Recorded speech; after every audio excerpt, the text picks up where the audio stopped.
Hello बच्चों, तो स्वागत है आप लोग का जिस आंसर क्लासेज में। पिछले लेक्चर में हम मोल कॉन्सेप्ट स्टार्ट किए थे और उसमें मोल के बेसिक फार्मूले और उन पर आधारित क्वेश्चन किए थे। और क्वेश्चन हम आपको दिए भी थे करने को, तो आप लोग किए होंगे ना। तो इसमें और क्वेश्चन हम लोग देखते हैं, उसके बाद मोल में अगला केस देखेंगे। तो जैसे क्वेश्चन है 52 ग्राम हीलियम में परमाणुओं की संख्या, नंबर ऑफ एटम ज्ञात करना। और सेकंड है 52 AMU, हीलियम में नंबर ऑफ एटम ज्ञात करना। तो पहला क्वेश्चन क्या बोल रहा है, 52 ग्राम हीलियम में परमाणुओं की संख्या, और दूसरा है 52 AMU हीलियम में परमाणुओं की संख्या। तो कैसे इसको सॉल्व करेंगे हम लोग। फर्स्ट है, हम लोग जानते हैं number of atom equal to mole into Na, Avogadro number into atomicity. तो 52 ग्राम दिया है, इसको मोल में हम लोग कन्वर्ट करेंगे तो 52/4 इंटू Na इंटू एटॉमिसिटी कितना, 1 परमाणुकता। तो यहां पे क्या 13 Na, ये पहले का आंसर। सेकेंड क्वेश्चन क्या बोल रहा है 52 AMU। तो इसमें जब हम लोग नंबर ऑफ एटम निकालने जाएंगे,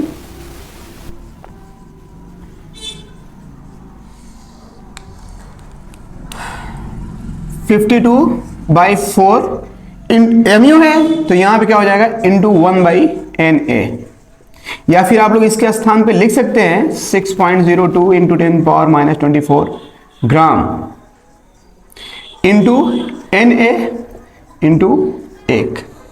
तो ये क्या कट जाएंगे, आंसर जो आएगा इसका 13। तो अगर क्वेश्चन आपको ग्राम में दिया रहेगा तब कैसे सॉल्व करेंगे, और अगर एमयू में दिया रहेगा तो। और क्वेश्चन देखें, जैसे एक पात्र है, पात्र में कार्बन मोनोऑक्साइड और नाइट्रोजन गैस उपस्थित है। आपसे क्वेश्चन बोला यदि पात्र में 14 ग्राम कार्बन मोनोऑक्साइड तथा 5.6 लीटर नाइट्रोजन गैस उपस्थित है, तो पात्र में गैस का कुल आयतन क्या होगा।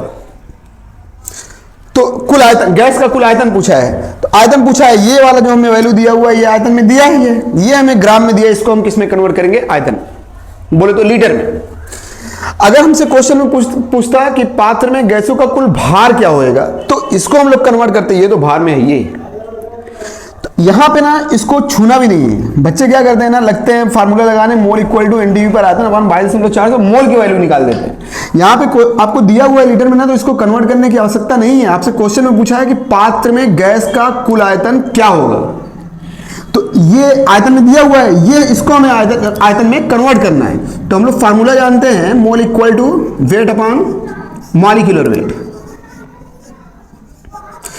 तो वेट कितना दिया हुआ है 14, और कार्बन मोनोऑक्साइड है 12 और 16, तो कितने हो जाएंगे 28, कट जाएंगे 1/2। ये हमें क्या प्राप्त हुआ, मोल। हम लोग जानते हैं मोल इक्वल टू NTV पर आयतन अपॉन 22.4। तो मोल कितना हमें प्राप्त हुआ है 1/2, कट जाएगा, आंसर कितना है 11.2। ये कहने का अर्थ ये है कि जो 14 ग्राम कार्बन मोनोऑक्साइड है ना, इसका अर्थ ये हुआ कि पात्र में कार्बन मोनोऑक्साइड का जो आयतन होएगा वो 11.2 लीटर। तो 11.2 लीटर ये, 5.6 लीटर ये, दोनों को जोड़ दें, जो वैल्यू हमें प्राप्त होएगा 16.8 लीटर। यही ना क्वेश्चन पूछा था हमसे कि पात्र में गैसों का कुल आयतन क्या होएगा। तो पात्र में गैसों का कुल आयतन 16.8 लीटर।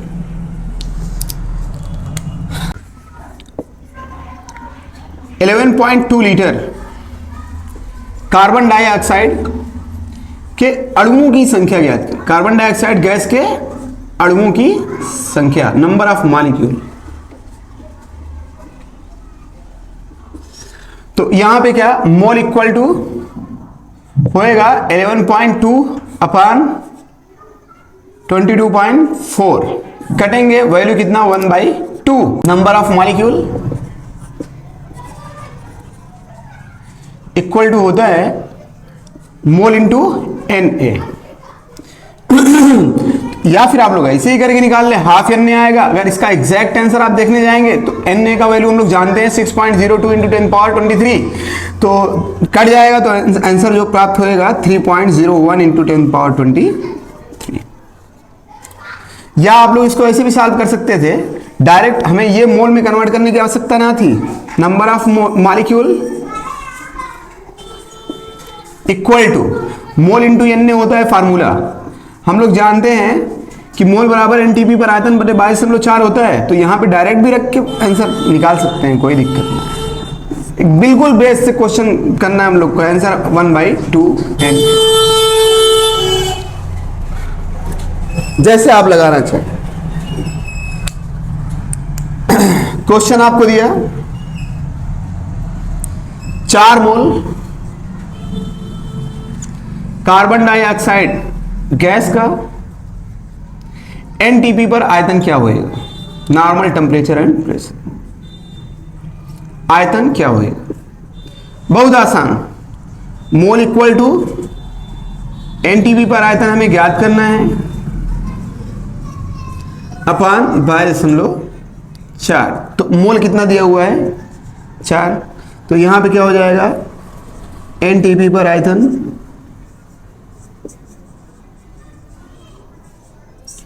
इक्वल टू 4 इंटू 22.4, जो आंसर होएगा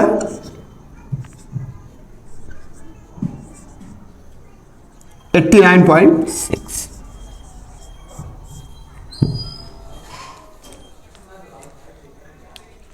तो एक आध दो और एग्जांपल देखें, बेहतरीन एग्जांपल बताते हैं ना, देखें।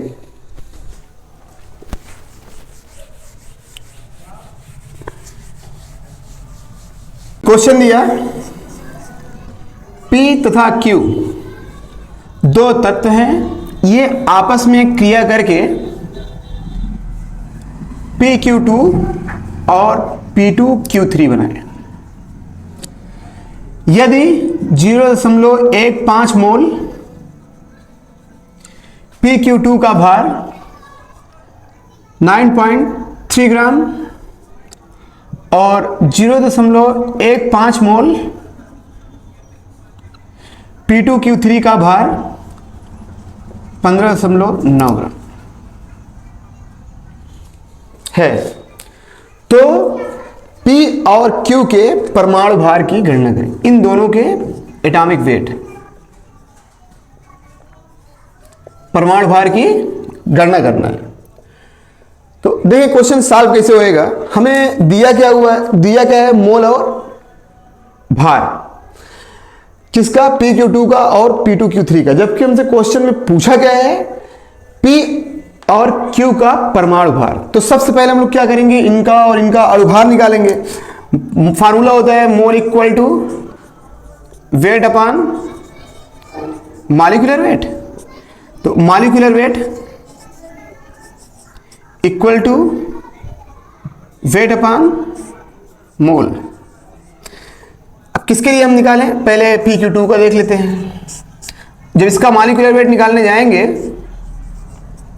तो वेट कितना है 9.3 अपान 0.15 वेट अपान मोल, तो एक जीरो यहां पर बढ़ाएंगे, दशमलव खत्म, तो हमें जो आंसर प्राप्त होएगा 62, 15 छक्का 90 और 15 दूना 30। तो ये 62 प्राप्त हुआ हमें, ये क्या PQ2 का अणुभार। ऐसे ही P2Q3 का भी देखें, P2Q3 है, इसका जब हम लोग मॉलिक्यूलर वेट निकालने जाएंगे तो क्या 15.9 ग्राम अपान 0.15, तो यहाँ पे जीरो बढ़ाएंगे तो दशमलव खत्म, तो जो हमें वैल्यू प्राप्त होएगा 15 का नंबर 15 0 15 छक्का 90 106। तो अब हमें यहाँ पे PQ2 का अणुभार प्राप्त हुआ 62 और P2Q3 का अणुभार प्राप्त हुआ 106। अब करना क्या है, P और Q का परमाणु भार ज्ञात करना है। तो यहां पे हम लोग क्या करेंगे, P इक्वल टू एक्स ले लें और Q equal to y. Question समझिएगा, चाहे आप लोग P और Q ही करके देख सकते हैं, कोई दिक्कत ना है। तो यहां पे क्या, P के स्थान पे अगर x लिए तो x प्लस 2y, PQ2 है, x plus 2y equal to अड़ुभार कितना 62। और यहां पे क्या P2Q3 है, तो यहां पे 2x plus 3y equal to 106। तो यहां पे अगर एक को हमें कैलकुलेट करना है तो बैलेंस करना होगा, दो से इसमें गुणा कर देंगे, इसको इक्वेशन हम फर्स्ट माने और इसको हम सेकंड मान लिए। तो जब दो से इसमें गुणा करेंगे तो यहां पे जो हमें रिजल्ट प्राप्त होएगा 2x plus 4y equal to 124, और ये इक्वेशन थर्ड प्राप्त हुआ। अब यहां पे करना क्या है, हमें इक्वेशन थर्ड से इक्वेशन सेकेंड को घटा देना। तो 2x plus 3y equal to 106, यहां पे क्या होंगे, ये कट जाएंगे, जो 4y है 4y में से 3y जाएंगे, तो y इक्वल टू 124 में से 106 निकालेंगे तो क्या 18। ये किसका वैल्यू हमें प्राप्त हुआ, y का। y बोले तो q का परमाणु भार 18। बचा p है, तो चाहे जहां हम लोग y की वैल्यू रख दे, जैसे मान लीजिए यही वाला इक्वेशन ले लेते हैं, यहां पे 2x प्लस 3 इंटू 18, y का वैल्यू हमें प्राप्त हो गया इक्वल टू 106। तो 2x इक्वल टू 18 × 54, तो जब बराबर को उस तरफ जाएंगे तो 106 minus 54, 2x equal to 52, x equal to 26। तो ये जो हमें वैल्यू प्राप्त हुआ वो किसका, Q का। तो इसमें क्या बोलते हैं, P का जो परमाणु भार प्राप्त होएगा वो कितना 26, और Q का परमाणु भार कितना 18। बेहतरीन क्वेश्चन है, ध्यान में रखिएगा ना। और देखें, अब जिससे बात करते हैं हम लोग डेंसिटी की। डेंसिटी बोले तो घनत्व।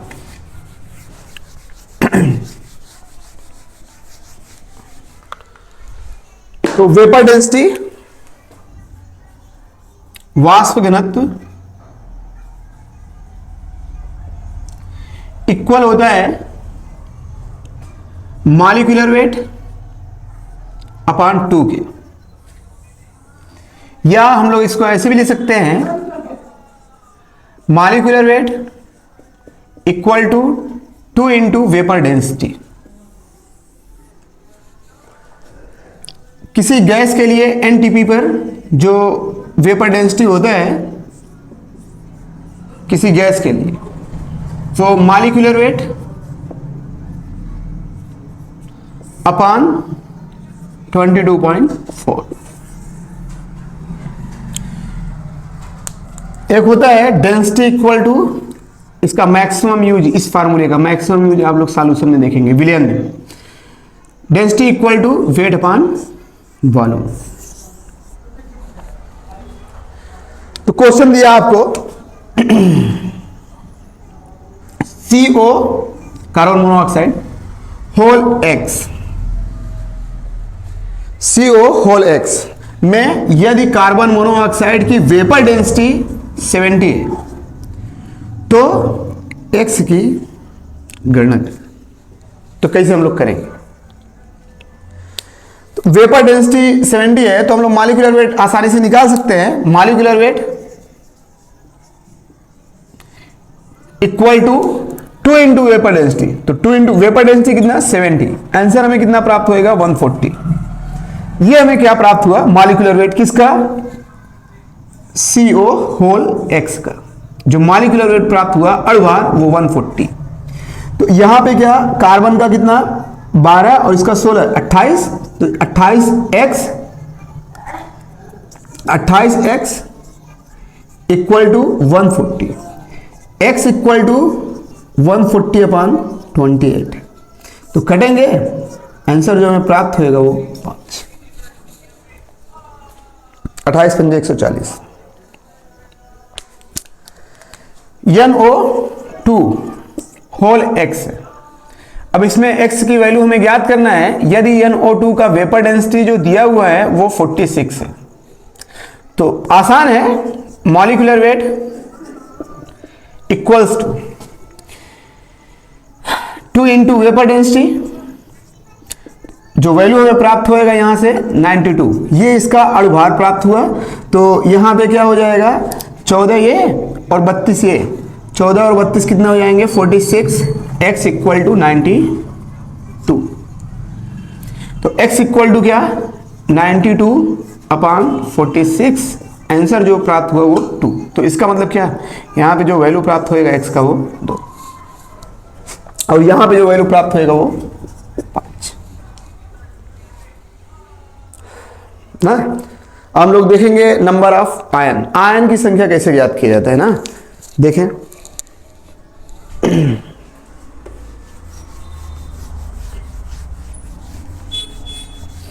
जैसे हम लोग फार्मूला पढ़े हुए हैं नंबर ऑफ एटम, तो mole into n into atomicity, number of electron, proton, neutron, तो उनके लिए हम लोग लिखे हैं mole into n into electron की संख्या, प्रोटॉन की संख्या, न्यूट्रॉन की संख्या। ऐसे ही यहाँ पे जो नंबर ऑफ आयन हम लोग पढ़ने जा रहे हैं, इसमें भी हम लोग क्या लिखेंगे, mole into n into number of ion. तो आयन की संख्या कैसे निकाला जाता है पहले वो देखें। Number of ion equals to mole into n a into ion की संख्या, ये फार्मूला है। अब जैसे मान लीजिए, शायद हम केमिकल बॉन्डिंग में आप लोग को पढ़ाए होंगे, आप लोग ट्राई देख सकते हैं ना,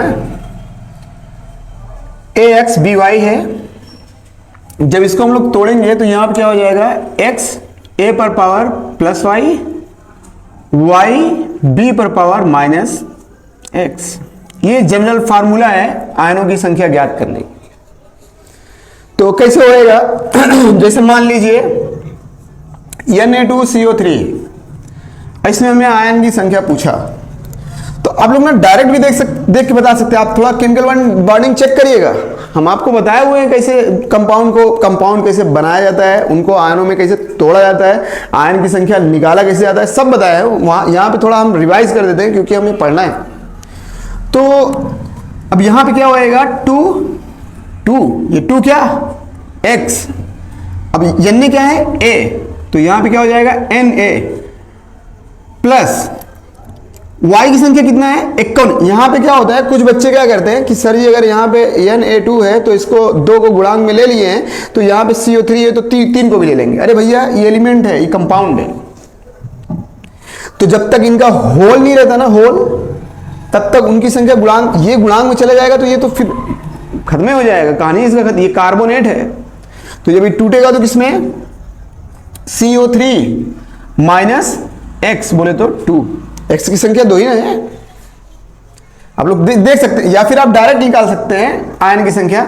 सोडियम संख्या कितना है 2, कार्बोनेट की संख्या कितना है 1, तो 2 1 3, इसमें नंबर ऑफ आयन कितने होंगे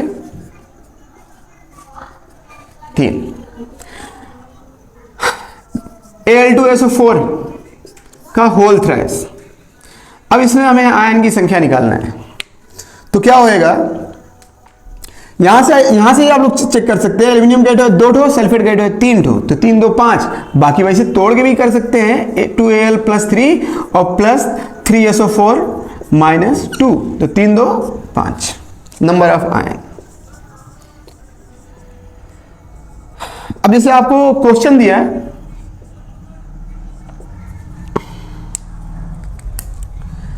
जीरो 0.5 मोलर 10 ml हाइड्रोक्लोरिक अम्ल में आयन की संख्या ज्ञात है। 0.5 मोलर 10 ml हाइड्रोक्लोरिक अम्ल में नंबर ऑफ आयन की संख्या हमें ज्ञात करना है। तो फार्मूला हमारे पास पड़ा हुआ है mole into n into ion की संख्या। अब यहां पे तो आप थोड़ा सा कंफ्यूज होंगे क्योंकि क्वेश्चन में क्या दिया हुआ है 0.5 मोलर, मोलर मतलब होता है मोलरता, मोलरिटी इंटू वॉल्यूम ना। तो इसमें आप जिससे अगर क्वेश्चन में भार में दिया होता तो आप लोग सोचते हैं कि भैया मोल है, भार बटे अणुभार लिख सकते हैं। एनटीपी पर कुछ वैल्यू दिया रहता तो हम कह देते एनटीपी पर आयतन अपान 22.4 हो जाता। अणुओं की संख्या दिया होता फिर भी क्वेश्चन बन जाता। अब यहां पे जो क्वेश्चन दिया है 0.5 मोलर 10 ml हाइड्रोक्लोरिक अम्ल, तो होएगा क्या, होता है molarity equal to mole upon volume, volume किसमें, लीटर। तो इसको हम लोग ऐसे भी लिख सकते हैं कि मोलैरिटी को कैपिटल एम से प्रदर्शित करते हैं, मोल अपान आयतन लीटर। तो मोल इक्वल टू हम लोग क्या लिख सकते हैं, एम इंटू वी। ये ना, ये सारे केस आप लोग सॉल्यूशन पढ़ेंगे। सॉल्यूशन में जैसे है क्या ना, मोल कॉन्सेप्ट में आप लोग सारे क्वेश्चन सॉल्व नहीं कर सकते, क्योंकि जो मैक्सिमम क्वेश्चन हम सिर्फ बेसिक क्वेश्चन इसमें बताएंगे मोल कॉन्सेप्ट में। जो अब जैसे मोल कॉन्सेप्ट में आप देखेंगे ना, मोल फ्रैक्शन दिया होगा, तो मोल फ्रैक्शन का जो यूज है वो सॉल्यूशन में है, तो वहां पे हम लोग पढ़ेंगे। बहुत सारे ऐसे केस देखेंगे जो केमिकल इक्विलिब्रियम, आयनिक इक्विलिब्रियम से मैच कर जाएगा मोल कॉन्सेप्ट में। तो आप लोग घबराइएगा ना, जो ड्रॉप हो जाएगा ये मत सोचना कि सर जी ड्रॉप कर गए, ड्रॉप नहीं होएगा, एक भी क्वेश्चन एनसीईआरटी का ड्रॉप नहीं होएगा। और आप लोग का एग्जाम आ रहा है, आप लोग मेहनत करिए, 24 फरवरी से एग्जाम है आप लोग का ना। नीट का भी जैसे एग्जाम देंगे वैसे नीट का भी आ जाएगा, आईआईटी तो भी जल्दी है, तो मेहनत करिए, जान जाने तक मेहनत करिए ना। तो देखें यहां पे हम लोग मोल के स्थान पे क्या लिख सकते हैं, एम इंटू वी। तो यहां पे फार्मूला क्या होएगा, number of ion equal to m into v है, तो यहां पे 0.5 इंटू 10 इंटू 10 पावर माइनस 3। तो ये किसको रिप्रेजेंट कर रहा है, मोल को। Mole equal to m into v है, ये 10 ml दिया हुआ था, इसको हम लोग किस में कन्वर्ट कर दिए, लीटर में। यहाँ पे क्या, Na into number of ion, तो हाइड्रोक्लोरिक अम्ल है, हाइड्रोक्लोरिक अम्ल में क्या होएगा, 2 आयन, H प्लस और Cl माइनस। तो यहाँ पे क्या होएगा, 2 का इसमें गुणा करेंगे 1 हो जाएगा वैल्यू, 10 का इसमें गुणा कर जाएंगे तो यहाँ पे 10 पावर माइनस 2 Na। ये आंसर, या फिर आंसर हो सकता है आप लोग का 6.02 इंटू 10 पावर 21, ये आंसर आप लोग का। 0.2 मोलर 10 ml सल्फ्यूरिक अम्ल में आयन की संख्या ज्ञात करनी है। तो यहां पे क्या, number of ion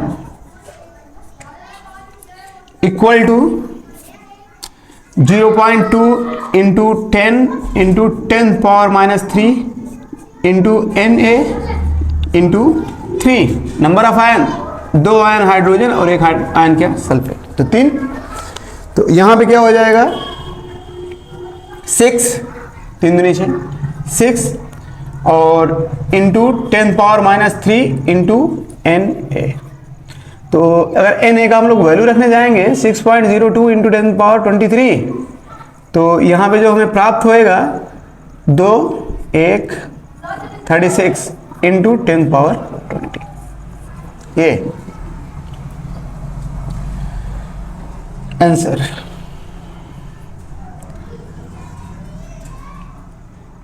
.4 molar 10 litre aluminium sulphate, aluminium sulphate में आयन की संख्या ज्ञात करना है, नंबर ऑफ आयन। तो होएगा क्या, अब क्वेश्चन में लीटर में दे रखा, और आसान, number of ion equal to 0.4 into 10 into Na into aluminium sulphate है तो 5 ना। जो आंसर आएगा इसका 20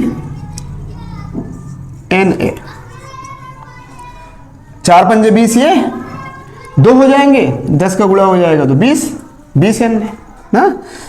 अब देखिए जैसे क्वेश्चन, यही क्वेश्चन है, थोड़ा सा घुमाते हैं क्वेश्चन को, यही क्वेश्चन है। क्वेश्चन में बोला कि 0.4 मोलर 10 लीटर एल्यूमिनियम सल्फेट में एल्यूमिनियम आयन की संख्या ज्ञात करें, एल्यूमिनियम आयन की संख्या। तो यहां पे आंसर जो बनेगा हमारा, ion equal to 0.4 into 10 into Na। अब बताएं इसमें एल्यूमिनियम आयन संख्या कितना, 2।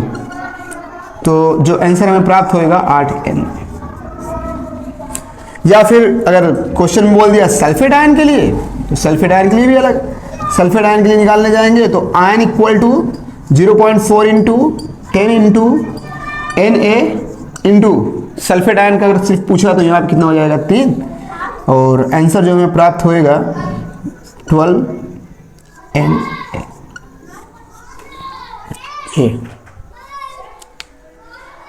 अब लोग देखेंगे न्यूनतम अणुभार ज्ञात करना, minimum molecular weight. Minimum molecular weight equal होता है उस तत्व का भार उस तत्व की प्रतिशतता इंटू 100। किसी कंपाउंड में किसी तत्व का न्यूनतम अणुभार ज्ञात कैसे किया जाता है। तो एग्जाम्पल है, जैसे क्वेश्चन बोला आपसे कि किसी कंपाउंड में सोडियम की जो प्रतिशतता है वो 11.5 है, किसी यौगिक में सोडियम की प्रतिशतता 11.5 है, तो इसके मिनिमम मॉलिक्यूलर वेट, न्यूनतम अणुभार की गणना करें। तो अगर किसी कंपाउंड में सोडियम का प्रतिशतता 11.5 है तो उसका जो न्यूनतम अणुभार होएगा वो 23/11.5 इंटू 100 कट जाएंगे तो आंसर आ जाएगा 200। तो उस कंपाउंड में जो सोडियम का न्यूनतम अणुभार होएगा वो कितना, 200। अगला एग्जांपल है इंसुलिन। तो इंसुलिन में यदि सल्फर की प्रतिशतता 0.032 है तो सल्फर के मिनिमम मॉलिक्यूलर वेट की गणना करें। इंसुलिन ब्लड में ग्लूकोज लेवल को घटाता है, कम करता है। सल्फर के मिनिमम मॉलिक्यूलर वेट की गणना करना है इंसुलिन में, ये क्वेश्चन आया हुआ है। यहाँ पे क्या हो जाएगा, सल्फर का परमाणु भार 32 और यहाँ पे 0.032 इंटू 100, तो यहाँ पे क्या हो जाएगा 10⁻3, 3 अंक का दशमलव था तो ये कट जाएंगे, आंसर जो हमें प्राप्त होएगा 10⁵।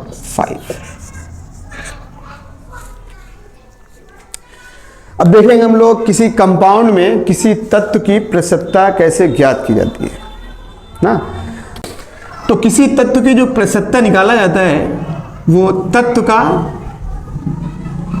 भार बटे कुल भार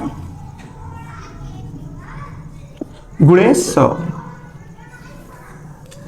किसी कंपाउंड में किसी तत्व की प्रतिशतता अगर ज्ञात करना हुआ तो फार्मूला। अब जैसे मान लीजिए एक एग्जांपल बताते हैं, सोडियम हाइड्रोक्साइड। कोई भी आप लोग देख सकते हैं XYZ कोई भी एग्जांपल लें और उसमें आप लोग चेक कर सकते हैं कि इस कंपाउंड में इस तत्व का प्रतिशतता कितना है। तो बताते हैं, फिर उसके बाद देंगे आप लोग को करने के लिए ना। यहाँ पे क्या सोडियम हाइड्रोक्साइड का जो अणुभार होएगा वो कितना 40, 23 सोडियम का, 16 ऑक्सीजन का और 1 हाइड्रोजन का। तो जैसे इन तीनों में से हमें सोडियम का निकालना हुआ तो सोडियम का अगर परसेंटेज निकालने जाएंगे तो सोडियम का भार कितना 23/40 गुणे 100। तो यहाँ पे क्या 0 0 से कट जाएंगे, 230/4, 4 पंजे 20, 4 से 28 और 4 पंजे 20। तो सोडियम हाइड्रोक्साइड में जो सोडियम का परसेंटेज है वो कितना 57.5। अगर ऑक्सीजन का पूछ लिया परसेंटेज तो कितना होएगा 16/40 इंटू 100। तो ये कट जाएंगे 4 40। तो ऑक्सीजन का परसेंटेज कितना 40 सोडियम हाइड्रोक्साइड में। अब दो तरीके हैं, आप डायरेक्ट ऐसे जोड़ के बता सकते हैं कि 57.5 में 40 जोड़ेंगे तो 57.5, बचा कौन है हाइड्रोजन, तो हाइड्रोजन का कितना होगा 2.5। चाहे आप लोग वैसे ही कर ले, चाहे आप लोग ऐसे करके निकाल ले। हाइड्रोजन का परसेंटेज निकालना है हमें 1/40 इंटू 100, तो 1 0 0 से कट जाएंगे, 10/4, अरे 4 दूनी 8 और 4 पंजे 20। ये तो अगले लेक्चर में हम लोग फंडामेंटल फार्मूला पढ़ेंगे, मूल अनुपाती सूत्र। आज के लेक्चर में बस इतना ही। आप लोग चैनल को शेयर एंड सब्सक्राइब।